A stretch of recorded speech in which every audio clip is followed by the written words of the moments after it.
Hi guys, this is Manu Mishra. So welcome back with a session जिसमें आज हम लोग 30 मार्च के द हिंदू न्यूज़पेपर का एनालिसिस करेंगे। So here we start the analysis of today's newspaper. So the first news it's from US India relationship. So हुआ क्या, कल ही हमने न्यूज़ में पढ़ा था कि रशिया के जो फॉरेन मिनिस्टर हैं सर्जियो लैवरोव, वो अभी इंडिया की विजिट पर होंगे आफ्टर बीजिंग। बीजिंग में अभी हैं एंड वो इंडिया की विजिट पर आएंगे ऑन फ्राइडे। बट फ्राइडे के पहले ही, जब जैसे ही उनका अनाउंसमेंट हुआ कि सर्जियो लैवरोव जो है वो इंडिया की विजिट पर आने वाले हैं, तो यूएस ने अनाउंस कर दिया कि जो हमारे डिप्टी नेशनल सिक्योरिटी एडवाइजर हैं दलीप सिंह, इंडियन ऑरिजिन, वो भी इंडिया की विजिट पर आने वाले हैं on the day of Thursday. ये चीज उन्होंने अनाउंस कर दी। तो पहले दिलीप सिंह मिलेंगे, उसके बाद सर्जियो लैवरोव इंडिया में आएंगे। ठीक है, तो ये चीज हो रही है। अब देखा जाए तो यूएस इंडिया में देखा जाए तो इंडिया में अगर ये पूरा शेड्यूल पढ़ोगे आप, तो बहुत सारे लोग, जापान, ऑस्ट्रेलिया, आपके अभी यूएस के भी यूएस के वो थे secretary for state of political affairs भी इंडिया की विजिट पर थे। फिर और आपके मैक्सिको के प्राइम मिनिस्टर, मैक्सिको के फॉरेन मिनिस्टर आए, जर्मनी के डिग्नेटरीज आए, अब नेपाल के आने वाले हैं, अभी रिसेंटली नेपाल के आएंगे, नेपाल के प्राइम मिनिस्टर आएंगे। एंड आपका प्राइम मिनिस्टर के साथ, ऑस्ट्रेलिया के प्राइम मिनिस्टर के साथ हमारी वर्चुअल समिट भी हुई। तो बहुत सारी चीजें हुई। तो और चाइना के फॉरेन मिनिस्टर आए, सबसे बड़ी बात। तो ये सारे लोग आ रहे हैं। अब देखा जाए तो इंडिया डेस्टिनेशन बनता जा रहा है बहुत सारे नेशंस का। चाइना के भी लोग आ रहे हैं, रशिया का भी आ रहा है, रशिया का भी आपका लोग आ रहे हैं, डिप्लोमेट्स आ रहे हैं, मिनिस्टर्स आ रहे हैं। यूएस के तो आ ही रहे हैं, आपके चाइना के भी आ रहे हैं, नेपाल के भी आ रहे हैं, मैक्सिको तक के आ रहे हैं। तो उसका मेन रीजन ये है क्योंकि अभी वर्ल्ड जो है ना वो डिवाइड हो गया है, और इंडिया एक ऐसा पावरफुल नेशन, इकलौता ऐसा पावरफुल नेशन है जिसने अभी तक अपना साइड चूज नहीं किया। बाकी जितनी ही पावरफुल नेशन है, चाहे चाइना की बात करें, चाहे हम कनाडा की बात करें, चाहे हम यूएस की बात करें, चाहे हम जर्मनी की बात करें, यूरोपियन यूनियन की बात करें, उन सब ने अपना अपने अपना स्टैंड ले लिया है रशिया यूक्रेन वॉर पर। लेकिन इकलौता ऐसा नेशन है India with great power, nuclear nation, जिसने अभी तक अपना स्टैंड नहीं लिया। एक इंडिया के ऊपर प्रेशर भी है, और इंडिया की इंपॉर्टेंस बढ़ रही है इंटरनेशनल लेवल पर, कि इंडिया जिसका भी अब साथ दे देगा वो अब साइड स्ट्रांग हो जाएगा। ये ऐसी बातें दिख रही हैं। तभी बहुत सारे लोग आ रहे हैं इंडिया की विजिट पर, इंडिया के प्राइम मिनिस्टर से मिल रहे हैं, इंडिया के फॉरेन मिनिस्टर से मिल रहे हैं। और अभी हुआ क्या, अभी थोड़ा सा एडवांसमेंट हो गया इंडिया रशिया के रिलेशनशिप को लेकर, क्योंकि सर्जियो लैवरोव जो है वो आ रहे हैं, एक तो ट्रेड्स के लिए, और दूसरा आ रहे हैं पेमेंट एक्सचेंज को लेकर। कि भाई अभी तो क्योंकि यूरोपियन यूनियन है, जी सेवन के जितने भी मेंबर्स हैं, उन्होंने बोल दिया है कि आपका जो अनएक्सेप्टेबल होगा रशिया के साथ ट्रेड करना, और अगर हम रशिया से ऑयल खरीदते हैं तो हम उनको डॉलर में पे नहीं कर पाएंगे। ठीक है, क्योंकि सैंक्शंस लग गए। तो रशिया ने भी क्लियर कर दिया कि भैया आप रूबल में पे करो हमें। ठीक है, तो उसी चीज को लेकर अब इंडिया में भी सर्जियो लैवरोव आ रहे हैं कि भैया आप हमें रूबल में पे करिए, और पेमेंट सिस्टम अपन थोड़ा सा डिफरेंट कर देंगे। पहले क्या डॉलर में होता था ट्रेड, अब डॉलर में नहीं करेंगे अपन, अपन रूबल में, या फिर अब करेंसी स्वैप मेथड से अपन ट्रेड करना स्टार्ट कर देंगे। Okay, moving further. So Indian power project replace China's ventures इन श्रीलंका। अच्छा, ये न्यूज ना ज्यादा अच्छी तरीके से आपकी वर्ल्ड न्यूज में दी हुई है, लेकिन अपन यहां पर थोड़ा समझ लेते हैं। अगर हम श्रीलंका का नॉर्दर्न पार्ट देखेंगे तो वहां पर क्या है, वहां पर आपका क्या, आपके इंडियन तब श्रीलंकन तमिलियंस रहते हैं। ठीक है, तमिलियंस बहुत ज्यादा रहते हैं, और उस एरिया पे ना एक पोर्ट है, हबन बटोटा पोर्ट, और उस हबन बटोटा पोर्ट पे जो रेगुलेट करता है, डोमिनेंस है, वो चाइना का है। और इंडिया ने क्या किया, इंडिया ने बोला कि हम भी अपने हाइब्रिड पावर प्रोजेक्ट सेटअप करेंगे इन दी 3 आइलैंड्स ऑफ जफाना, जो कि नॉर्दर्न पार्ट ऑफ श्रीलंका में पड़ता है। ठीक है, और पहले वहां पर चाइनीज प्रोजेक्ट बनने थे, बट उन चाइनीज प्रोजेक्ट को रिप्लेस किया गया बाय द इंडियन प्रोजेक्ट। अब उसका मेन रीजन ये है क्योंकि अगर चाइनीज प्रोजेक्ट वहां सेटअप होता तो इंडिया और चाइनीज का जो प्रोजेक्ट है वो सिर्फ 15 किलोमीटर अवे था, तमिलनाडु और जहां श्रीलंका का प्रोजेक्ट सेटअप होना था वो सिर्फ 50 किलोमीटर अवे था। तो इंडिया के इंडिपेंडेंस को और इंडियन फॉरेन इन्वेस्टर्स को एक रॉन्ग मैसेज जाता। ठीक है, तो इसी चीज को लेकर श्रीलंकन गवर्नमेंट ने डिसाइड किया है कि हम लोग रिप्लेस कर देंगे चाइनीज के प्रोजेक्ट विद इंडियन प्रोजेक्ट, और इंडिया जो है हाइब्रिड पावर प्रोजेक्ट वहां सेटअप करने वाला है with Adani group.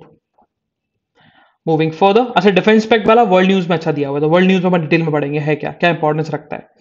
Moving further, सो असम और मेघालय को लेकर जो बॉर्डर इश्यूज हैं, उन बॉर्डर इश्यूज का आधा इशू रिजॉल्व हो चुका है, क्योंकि देखा जाए तो असम और मेघालय पे 12 sectors it's along there 885 kilometre border boundary है ना। तो 12 सेक्टर्स में से 6 सेक्टर्स के जो इश्यूज हैं, बॉर्डर इश्यूज हैं असम मेघालय के, वो रिजॉल्व हो चुके हैं, जिसमें कल असम के चीफ मिनिस्टर, मेघालय के चीफ मिनिस्टर और होम मिनिस्टर अमित शाह तीनों साथ में रहे, और तीनों लोगों ने मतलब दोनों ने एग्रीमेंट साइन किया about the closure in the 6 disputed sectors. ठीक है, जो फर्स्ट फेज में रिजॉल्व हो चुका है। अब लिखना क्या है, देखो अब ये 6 सेक्टर्स जो डिस्प्यूटेड सेक्टर्स, उनके नाम याद नहीं करना है, बट ये रीजन याद कर लेना कि असम का कौन सा रीजन लगता था, कमरूप मेट्रो एंड आपका छछर डिस्ट्रिक्ट ऑफ असम। और वहीं आपका अगर हम मेघालय की बात करें तो west Khasi hills, Ribhoi and east Jaintia hills. ठीक है, तो ये डिस्ट्रिक्ट याद रखना कि डिस्ट्रिक्ट जो है ये डिस्प्यूटेड सेक्टर्स से जो कि अब रिजॉल्व हो चुके हैं। मूविंग फर्दर, हमें सिटी की न्यूज नहीं पढ़नी है, so will move to the state news. Let's see state news में क्या इंपॉर्टेंट न्यूज है। या सो कल हमने एक न्यूज पढ़ा था and it's from the Kerala high court, and it's about कि केरला हाई कोर्ट ने ऑर्डर दिया था अपनी स्टेट गवर्नमेंट को कि भाई कुछ भी प्रोटेस्ट चल रहा हो, भारत बंद भी प्रोटेस्ट चल रहा हो, उसमें स्टेट गवर्नमेंट के एम्प्लॉइज पार्टिसिपेट नहीं करेंगे। प्रोटेस्ट में, स्ट्राइक में स्टेट गवर्नमेंट एम्प्लॉइज अपने ऑफिस में काम करेंगे। अगर वो स्ट्राइक करते हुए देखे गए या लीव लेते हुए देखे गए तो उनके अगेंस्ट स्ट्रिक्ट एक्शन लेना चाहिए आप लोगों को। और कल हुआ क्या, कल जो केरला हाईकोर्ट का जजमेंट आया था डे फॉर यस्टरडे, जो ऑर्डर आया था, even after that high court order बहुत सारे गवर्नमेंट स्टाफ ने अपना काम स्किप कर दिया। ठीक है, क्योंकि केरला की बात करें ना तो केरला में ना पॉलिटिकल अवेयरनेस बहुत ज्यादा है, बहुत ज्यादा है। मतलब वहां के हर बंदे में, हर लोगों में, जैसे यहां पर अगर आप यूपी में आओगे, बिहार में आओगे तो लोग बोलते हैं यूपी बिहार में पॉलिटिक्स बहुत चलती है। नहीं, पॉलिटिक्स चलती है केरला में। ठीक है, वहां पर रियल पॉलिटिक्स होती है, वहां बात होती है आइडियोलॉजी को लेकर, left wing, right wing, centre left, ये सारी चीजें। यूपी में politics it's something about different thing, ये रिलीजियस पॉलिटिक्स चलती है, कास्ट पॉलिटिक्स चलती है। बट केरला में इट्स समथिंग अबाउट आइडियोलॉजी, जो रियल पॉलिटिक्स कहते हैं हम लोग, कि लेफ्ट, क्या आप लेफ्ट विंग के हो, और राइट विंग के हो, सेंटर लेफ्ट हो, ये बहुत सारी चीजें, तो वो वहां पर है और वो सबको अवेयर है, क्योंकि केरला कल्चरली, हिस्टोरिकली बहुत रिच रहा है इन सारी चीजों को लेकर। और केरला वन ऑफ दी क्या मतलब मोस्ट लिटरेट आपका स्टेट भी है इंडिया में, तो लोग जानते हैं, लोग पढ़े लिखे हुए हैं। इसी के चलते वहां पर इवन द गवर्नमेंट एम्प्लॉइज वहां पर पार्टिसिपेट करने से डरते नहीं है, गवर्नमेंट प्रोटेस्ट में या फिर गवर्नमेंट को सपोर्ट करने में। Moving further, so yeah it's about the Mullaperiyar dam. So हुआ क्या, सुप्रीम कोर्ट ने रिकमेंडेशन दी थी। सुप्रीम कोर्ट ने बोला था कि हम डैम सुपरवाइजरी कमेटी को एक्सेस पावर दे देंगे। अब इस चीज को लेकर केरला ने और तमिलनाडु ने, दोनों स्टेट गवर्नमेंट ने समय मांगा है। उन्होंने बोला कि हमें थोड़ा समय चाहिए ये बात देखने के लिए कि क्या सुपरवाइजरी कमेटी को पावर देना सही होगा या नहीं होगा, है ना। अब पावर होगी क्या, तो पहली पावर ये है, क्योंकि केरला गवर्नमेंट का एक सबसे बड़ा इशू था कि बहुत सारे इंस्ट्रूमेंट जो है मुल्ला पेरिया डैम में मिसिंग है, जो कि डैम सेफ्टी के लिए इंपॉर्टेंस रखते थे। तो सुप्रीम कोर्ट ने बोला ठीक है, कोई दिक्कत नहीं, हम सुपरवाइजरी कमेटी को बोलेंगे कि सुपरवाइजरी कमेटी में टेक्निकल मेंबर्स भी नॉमिनेट किए जाएंगे दोनों स्टेट से। ठीक है, और सुपरवाइजरी कमेटी का एक और काम होगा, रिस्पॉन्सिबिलिटी होगी बैलेंस स्ट्रेंथनिंग वर्क। अब बैलेंस स्ट्रेंथनिंग वर्क का मतलब, बैलेंस स्ट्रेंथनिंग वर्क का मतलब ये है कि पहले क्या होता था कि ट्रीज को कट डाउन करना है, साइट्स को स्ट्रेंथन करना है, आपके बेबी डैम या फिर चेक डैम जो है उनको बनाना है, आपके सेस्मोग्राफ को इंस्टॉल करना है, ये जितनी सारी चीजें उसके लिए आप कहां आते थे, सुप्रीम कोर्ट आते थे। लेकिन अब ये पावर सुपरवाइजरी कमेटी को दे दी जाएगी कि स्ट्रेंथनिंग वर्क को बैलेंस करने के लिए सुपरवाइजरी कमेटी डिसीजन खुद ले सकती है। Okay, moving further towards the next news. So it's from the Kaziranga national park and tiger reserve. बताया गया कि वहां पर सेंसस हुआ, आपका population of one horned rhinos, जिसको हम इंडियन राइनोस भी बोल सकते हैं, उनका। और 2018 में लास्ट सेंसस हुआ था, और 2018 से अगर हम कंपेयर करें तो अभी इंडिया में वन ऑन राइनोसोर्स की जो पॉपुलेशन है उसमें 200 राइनोस का इंक्रीमेंट देखने को मिला है। ठीक है, मूविंग। अच्छा, एक चीज और ये जरूर लिख लेना कि लोग बोलते हैं सेंसस होता कैसे है, क्योंकि भाई राइनोस तो सब एक जैसे दिखते हैं ना, तो अपन ड्रोन से करते हैं। इस बार जो सेंसस किया गया वो ड्रोन के थ्रू किया गया। Moving further towards editorial news. So आज हमारे 3 एडिटोरियल इंपॉर्टेंट हैं। अच्छा, इसको मैंने मार्क इसी वजह से नहीं किया है क्योंकि मुझे फुल नहीं पढ़ना है, अपन सिर्फ इसका कुछ पॉइंट्स एक्सट्रैक्ट करेंगे, पूरा नहीं पढ़ना है ये वाला। The second one, bridging the bay in quest of stronger BIMSTEC, इसको अपन पढ़ने वाले हैं, बिम्स्टेक की इंपॉर्टेंस समझेंगे। And the third one, it's about the unreformable criminal justice, इसको पढ़ने वाले हैं। तो ये अच्छा, इस एडिटोरियल में बताया गया कि हमारे क्रिमिनल जस्टिस सिस्टम में क्या प्रॉब्लम्स हैं, ठीक है, और उन प्रॉब्लम्स को कैसे रिजॉल्व करना चाहिए, ये सारी चीजें हैं। चलो, तो first we'll discuss the what is wrong with saffronising education.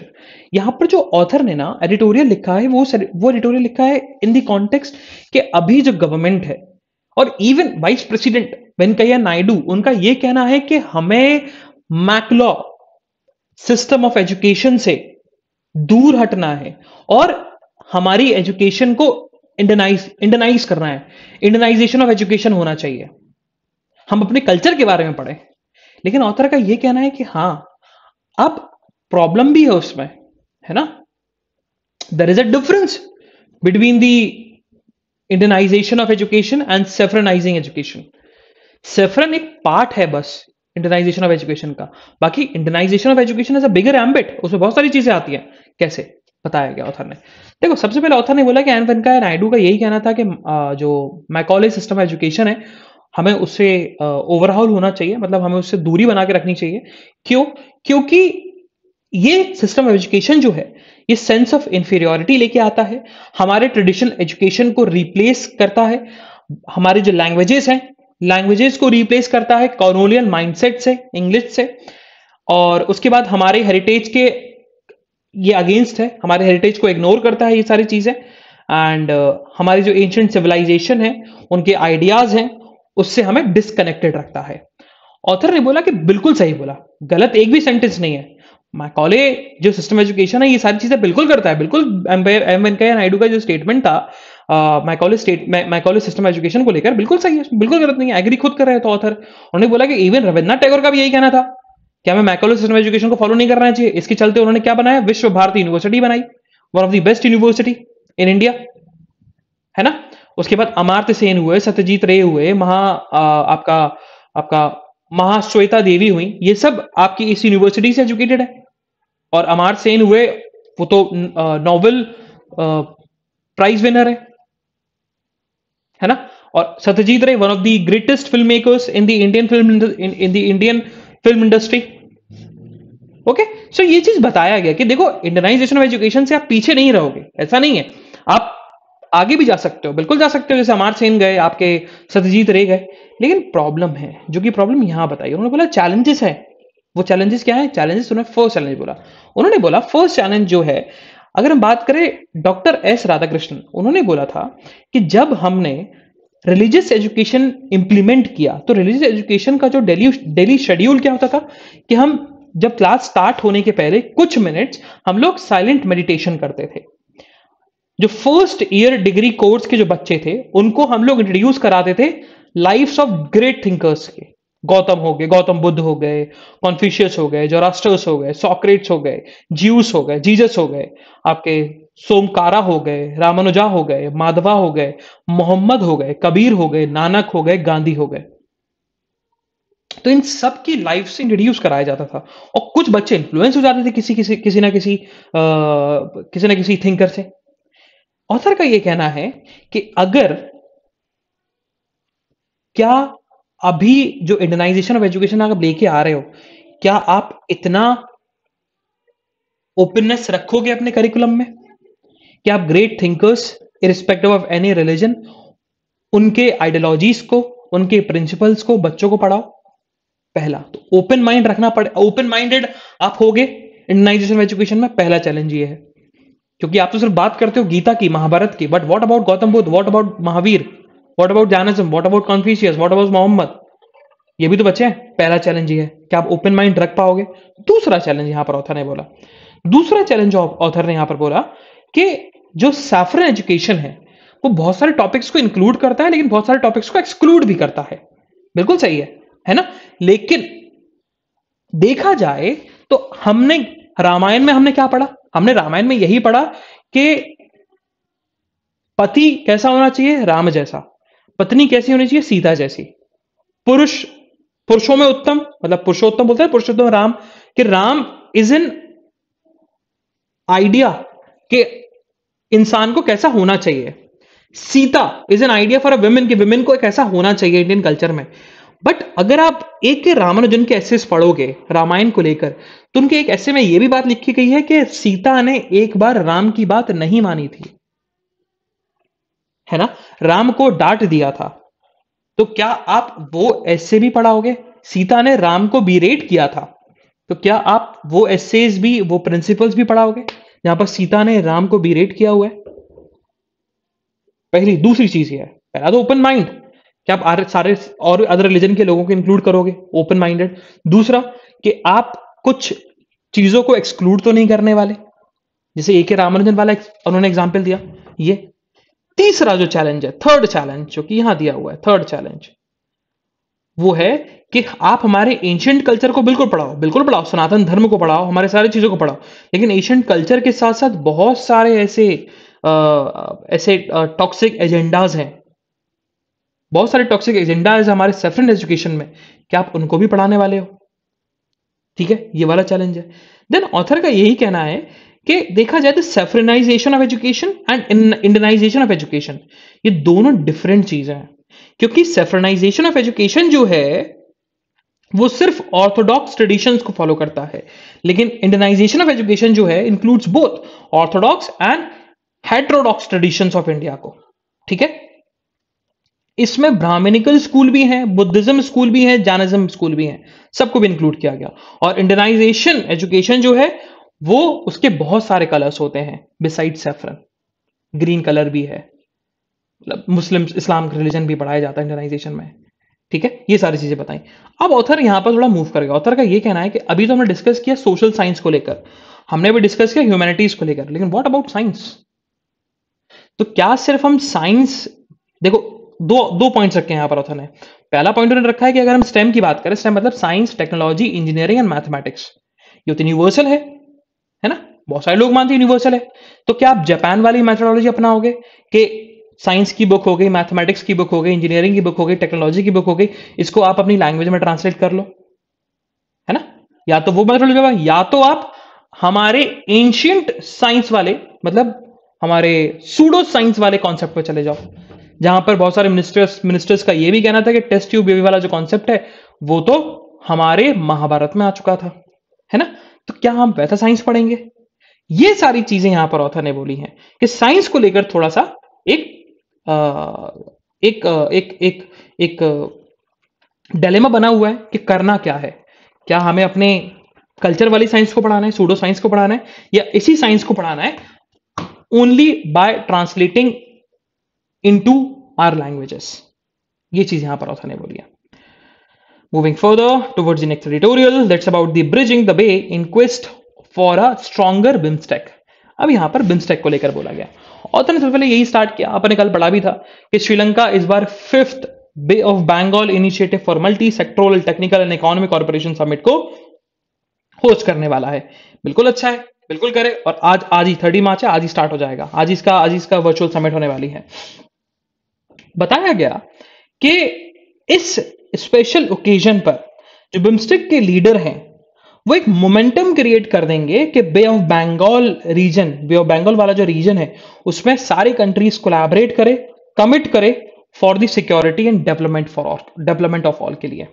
ठीक है, बिल्कुल सही है।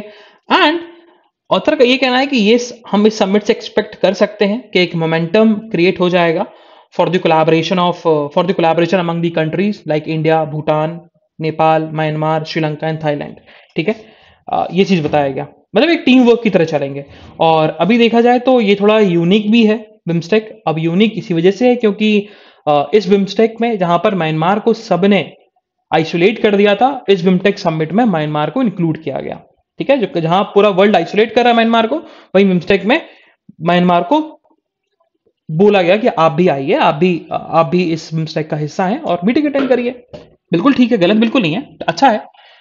देन ऑथर ने बोला कि देखो बिम्स्टेक इंडिया के लिए भी इंपॉर्टेंस रखता है। क्यों? क्योंकि इंडिया की जो पॉलिसी है bay of Bengal integral to India, neighbourhood first and act east policy, उसको ये एक्सेलरेट करता है। ठीक है, उसको बहुत ज्यादा इंपॉर्टेंस देता है, रीजनल इंटीग्रेशन के लिए बहुत ज्यादा इंपॉर्टेंट है। अब ऑथर ने बोला कि एरिया ऑफ इंपॉर्टेंस है क्या बिम्स्टेक के लिए, तो यहाँ पर ऑथर ने बताया कि एरिया ऑफ इंपॉर्टेंट है क्या। सबसे पहले तो ट्रांसपोर्ट कनेक्टिविटी। देखो ट्रांसपोर्ट कनेक्टिविटी ऐसा है, अगर आप बिम्स्टेक के नेशंस को देखोगे जिसमें से 5 साउथ एशियन नेशंस हैं और 2 साउथ ईस्ट एशियन नेशंस हैं, म्यांमार और थाईलैंड। लेकिन जो साउथ एशियन नेशंस हैं और साउथ ईस्ट एशियन नेशंस हैं उनमें क्या हम रोड कनेक्टिविटी कर सकते हैं? बिल्कुल कर सकते हैं। भूटान हो गया, नेपाल हो गया, आपका बांग्लादेश हो गया, म्यांमार हो गया, थाईलैंड हो गया, क्या रोड कनेक्टिविटी हो सकती है? बिल्कुल हो सकती है। अगर रोड कनेक्टिविटी हुई तो इकोनॉमिक एडवांटेज कितना होगा इन सारे नेशंस को, क्या खुद सोच के देखिए। इंपोर्ट एक्सपोर्ट कितना बढ़ जाएगा, ट्रेड कितना अच्छा हो जाएगा इन नेशंस के बीच में, एक रीजनल कॉर्पोरेशन बढ़ जाएगा, है ना। तो ये है। फिर ट्रांसफर ऑफ टेक्नोलॉजी को लेकर है, फिर corporation between the diplomatic academics है। ठीक है, ट्रेनिंग इंस्टीट्यूशंस खोलने की बात की जा रही है अमंग द बिम्स्टेक नेशंस, ये सारी चीजें हैं। आगे फिर ऑथर का ये भी कहना है कि बे ऑफ बंगाल जो है वो रैपिडली बहुत ग्रो कर रहा है इकोनॉमिक और स्ट्रेटेजिक सिग्निफिकेंस के लिए। क्यों? क्योंकि ये बे ऑफ बंगाल जो है वो इंडो पैसिफिक रीजन का इंपॉर्टेंट पार्ट बन गया है, इंडो पैसिफिक रीजन का, जहां पर इंडियन ओशन और पैसिफिक ओशंस को जोड़ने की बात कर दी है तो बे ऑफ बंगाल ऐसा पार्ट है जो कि इंडियन ओशन और पैसिफिक ओशन नेशंस कंट्रीज को जोड़ता है, जहां पर 40% ऑफ द वर्ल्ड ट्रेड गुजरता है। तो बिम्स्टेक बहुत ज्यादा इकोनॉमिकली और स्ट्रेटेजिकली बहुत सिग्निफिकेंट रखता है। ठीक है, बे ऑफ बंगाल वाला रीजन। देन फिर ऑथर ने बोला कि ब्रिजेस बिटवीन एशिया। तो ऑथर का कहना है कि बिम्स्टेक बहुत बहुत ज्यादा पोटेंशियल रखता है क्योंकि वो 2 रीजन्स को जोड़ता है। कैसे 2 रीजन्स कैसे जोड़ रहा है? आपके साउथ एशियन नेशंस को और साउथ ईस्ट एशियन नेशंस को जोड़ता है ये चीज बताया गया। फिर ऑथर का यही कहना है कि हम 3 की फैक्टर से समझ सकते हैं कि कैसे बिम्स्टेक इंपॉर्टेंस रखता है। तो सबसे पहले ऑथर का यही कहना है कि बिम्स्टेक की हम बात करें तो बिम्स्टेक जो है वो आपके जियोलॉजिकल क्वांटिटी लेके आता है, नेचुरल एंड ह्यूमन रिसोर्स बहुत ज्यादा इधर अबेंडेंट है, रिच हिस्टोरिकल लिंकेज रखता है, यहाँ पर कल्चरल हेरिटेज बहुत ज्यादा है, जिससे बिम्स्टेक नेशंस की बात कर रहे हैं, बिम्स्टेक नेशंस में। Okay, and bay of Bengal become an epicentre for the Indo Pacific idea. दूसरी चीज, फिर दूसरा पॉइंट बताया गया कि बिम्स्टेक के जो नेशंस हैं उनकी हम कनेक्टिविटी बनी हुई है, कनेक्टिविटी जो बनी हुई नहीं है उसको हम कैसे ब्रिज कर सकते हैं। ठीक है, उस चीज के लिए हम लोग रोड्स बना रहे हैं, रीजनल रोड्स बना रहे हैं, हम लोग हार्ड एंड सॉफ्ट इंफ्रास्ट्रक्चर बना रहे हैं, और बाय दिस बिम्स्टेक जो है south east and south Asians regions को कनेक्ट करेगा। ओके, फिर ऑथर का ये कहना है कि थर्ड वो है इंडिया के रोल से रिलेटेड। ऑथर का यही कहना है कि अगर हमें बिम्स्टेक को स्ट्रेंथन करना है तो BIMSTEC secretariat coordinates, monitors and facilitates को बहुत ज्यादा स्ट्रेंथन करना पड़ेगा, क्योंकि बिम्स्टेक का कोई भी काम होता है तो उसको बिम्स्टेक सेक्रेटरीट ही इंप्लीमेंट करता है। ओके, तो अगर हम इस इंस्टीट्यूशन को स्ट्रेंथन नहीं करेंगे तब तक बिम्स्टेक का कोई भी काम जो है वो इंप्लीमेंट सही तरीके से नहीं हो पाएगा। इसी चीज को लेकर इंडिया ने इनिशिएटिव भी लिया था। इंडिया ने अपने नालंदा यूनिवर्सिटी में centre for bay of Bengal study भी स्टार्ट करी थी। ठीक है, और उस चीज को लेकर उन्होंने काम भी किया है। बाकी अदर नेशंस का भी यही एजेंडा होना चाहिए कि वो अपने अपने यूनिवर्सिटीज में या फिर अपने अपने अपने अपने कंट्रीज में एक सेंटर खोले for the bay of Bengal studies को लेकर, जिससे हम लोग एक सिंगल माइंडेड फोकस रहे, कॉर्पोरेशन रहे सारे मेंबर्स कंट्रीज के बीच में, तभी जाके अब बिम्स्टेक जो है उधर इकोनॉमिक ग्रोथ एंड डेवलपमेंट हो पाएगा। Moving further towards the next editorial, that's about the unreformable criminal justice. ये है क्या? देखो यहां पर ऑथर ने ना ये थोड़ी सी प्रॉब्लम्स बताई हैं, 6 प्रॉब्लम्स बताई हैं कि हमारे क्रिमिनल जस्टिस सिस्टम में क्या प्रॉब्लम्स है। उन 6 प्रॉब्लम्स को लिख लेना एक जगह, ठीक है। पहली प्रॉब्लम जो बताई है ना, देखो पूरा पढ़ने की जरूरत नहीं है, बस प्रॉब्लम्स पढ़ो, आपको आराम समझ में आ जाएगा, क्योंकि ऑथर का यहां पर यह कहना है कि इंडिया का जो क्रिमिनल जस्टिस रिजीम है, सिस्टम है, वो खराब है, उसमें प्रॉब्लम्स बहुत ज्यादा है। प्रॉब्लम्स क्या है वो देखो। सबसे पहले ऑथर ने बोला कि बहुत सारे केसेस पेंडिंग पड़े हुए हैं जुडिशरी के पास, अराउंड 4.4 करोड़ केसेस पेंडिंग पड़े हुए हैं अभी जुडिशरी में। ये पहली प्रॉब्लम। दूसरी प्रॉब्लम क्या है कि हमारे यहाँ जस्टिस मैकेनिज्म है वो इतना इनएक्सेसिबल है for the marginalise class of citizens के लिए। मतलब सिटीजन जो है वो क्रिमिनल, बहुत जो सिटीजन्स है, मार्जिनलाइज सिटीजन्स है, वो जस्टिस लेने के लिए एक तरह की जस्टिस उन्हें इनएक्सेसिबल की तरह लगता है, क्योंकि बहुत सारे पाथ्स हैं और बहुत सारी चीजें हैं जो कि वो एक्सेस कर भी नहीं सकते। तीसरी प्रॉब्लम जो है कि पुलिस को बहुत पावर मिल रखी है, तो वो अपनी पावर का क्या करते हैं, अब्यूज करते हैं, ठीक है। The problem abuse of power given by the power by the police. Fourth problem क्या है कि हमारे इंडिया का और हमारे इंडिया क्रिमिनल सिस्टम का जो गोल है वो क्या है कि हम लोग एक क्राइम प्रिवेंशन यूटोपियन गोल लेके चल रहे हैं for our criminal justice system, जो कि अनअचीवेबल है। मतलब हम लोग ऐसा ऐसा गोल लेके जा रहे हैं कि किधर भी क्राइम होना नहीं है, सारे क्राइम्स को प्रिवेंट करना है, जो कि इंपॉसिबल टास्क है। ये प्रॉब्लम है। फिफ्थ प्रॉब्लम क्या है कि हमारे यहाँ डिविजनरी पॉलिसी बहुत ज्यादा है ना। हम लोग ऑफेंडर्स को लेकर मिस ट्रीटमेंट बहुत ज्यादा करते हैं। आप प्रिजन की कंडीशंस देखो, आप प्रिजन में जो ऑफेंडर्स है उनकी कंडीशंस देखो, अगर आप अंडर ट्रायल्स लोगों को देखो, आप कन्विक्टेड लोगों को देखो, कन्विक्टेड लोग ज्यादा तरीके से रहते हैं आपके अंडर ट्रायल से ज्यादा, अंडर ट्रायल से अच्छे। फिर सिक्स प्रॉब्लम यहां पर ऑथर ने क्या बोले, सिक्स प्रॉब्लम बताई कि हमारे यहाँ डेटा नहीं है। हम लोग डेटा रिलाई करते हैं गवर्नमेंट डेटा पे, और गवर्नमेंट डेटा भी सही तरीके से कलेक्ट नहीं होता। अगर आप एनसीआरबी की रिपोर्ट देखोगे, नेशनल क्राइम रिकॉर्ड ब्यूरो की रिपोर्ट देखोगे, तो अभी शायद 2021 का डेटा आपको ना मिले, 2020 का डेटा ना मिले आपको। तो रिलायबिलिटी बहुत ज्यादा है डेटा की on the government data collection के ऊपर, ठीक है, जो कि बिल्कुल भी अच्छा नहीं होता। ये प्रॉब्लम्स बताई हैं क्रिमिनल जस्टिस सिस्टम की यहां पर ऑथर ने। Moving further, so test and context में आज कुछ ऐसा न्यूज़ नहीं है। बाकी म्यांमार कू को लेकर है, म्यांमार कू को लेकर हमने बहुत बार डिस्कस भी किया हुआ है, एंड बहुत बहुत पढ़ा भी है अपने इस चीज़ में। जैसे ये लिखा गया कि म्यांमार और रशिया के रिलेशन स्ट्रेंथन हो रहे हैं बिकॉज ऑफ द मिलिट्री कू, है ना। फिर ऐसा क्यों हुआ, कू हुआ था क्योंकि गवर्नमेंट बनी थी with the help of military and आंग सान सू की जो पार्टी है, लेकिन कुछ इश्यूज अराइज हो गए इन दोनों के बीच में, जिसके चलते मिलिट्री ने क्या कर दिया, कू कर दिया, क्योंकि मिलिट्री पावर को कर्टेल कर दिया था आंग सान सू की गवर्नमेंट ने, इसी चीज को लेकर।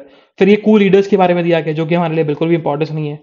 फिर ये बताया इंडिया का स्टैंड क्या है, तो इंडिया न्यूट्रल स्टैंड रख रहा है। इंडिया का कहना है कि देखो कू हटना चाहिए, ह्यूमन राइट्स ब्रीच नहीं होने चाहिए, बट ऐसा नहीं है कि हम रिस्ट्रिक्शंस लगा देंगे, सैंक्शंस लगा देंगे, ट्रेड हम करेंगे। Moving further towards the national news, so India जो है वो बिम्स्टेक पार्टनरशिप को चाहता है कि बिम्स्टेक पार्टनरशिप जो है इस समिट में ही क्लोज हो जाए।